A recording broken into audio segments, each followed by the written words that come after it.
జగిత్యాల జిల్లా కొండగట్టు ఘాట్ రోడ్డు దిగుతూ ఓ ఆటో బోల్తా పడింది. ఇక ఈ ఘటనలో 11 మందికి తీవ్ర గాయాలయ్యాయి. ఒకరి పరిస్థితి విషమంగా ఉంది. కొండగట్టు ఆంజనేయ స్వామి వారిని దర్శించుకుని వస్తూ ఉండగా ఈ ప్రమాదం సంభవించింది. సమాచారం తెలుసుకున్న పోలీసులు ఘటనా స్థలానికి చేరుకుని పరిశీలించారు. క్షతగాత్రులను జగిత్యాల ప్రభుత్వ ఆసుపత్రికి తరలించారు. గాయపడిన వారిని మంచిర్యాల జిల్లా మధ్యారిపేట, లక్ష్మణపేట వాసులుగా గుర్తించారు.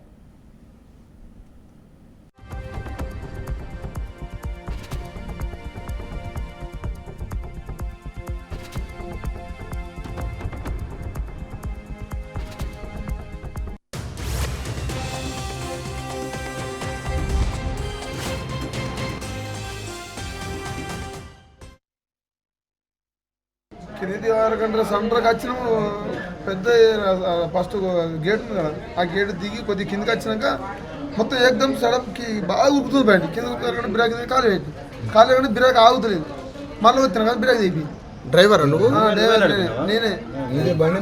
నడపాటి 20 సంవత్సరాలు అదే సొంతం ఫ్యామిలీ అంతా. ఘాట్ రోడే, సిమెంట్ రోడే.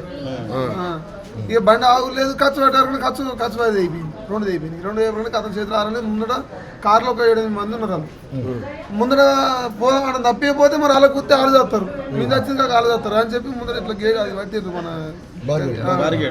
ఆ గేట్ కట్టిరు. ఇక రద్ద చేస్తాం. మరి దునుకురా అంతా ఆడలేవు. మరి ఏం దుక్కుతున్నారు దునుకరా అని చెప్పి ఆ పోయే దానికి ఎట్టారు కూడా బాడీ 3 పొట్టు కొట్టింది.